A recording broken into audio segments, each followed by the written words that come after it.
Rruga e Kombit është e hapur dhe e kalueshme të gjithë të gjatësinë e saj, sipas njoftimit zyrtar nga kompania që ka në mirëmbajtje këtë aks të rëndësishëm rrugor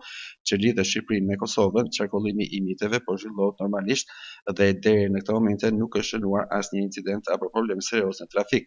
Segmentet rrugore paraqiten të pastra nga dëbora dhe akull, ndërsa mjetet e mirëmbajtjes janë në terren, duke hedhur krype në mënyrë të vazhdueshme përgjatë gjithë aksit me qëllim parandalimin e gricave dhe garantimin e sigurisë së qarkullimit, veçanërisht në zonat malore dhe pikat me rrezikshmëri më të lartë. Autoritetet rrugore dhe policia apelojnë për kujdes të shtuar nga ana e drejtuesve të mjeteve, duke I këshilluar të respektojnë sinjalistikën rrugore, të ulin shpejtësinë dhe të përdorin goma dimrore si dhe mjete antirrëshqitëse, sidomos gjatë orëve të natës dhe në kushtet e temperaturave të ulta.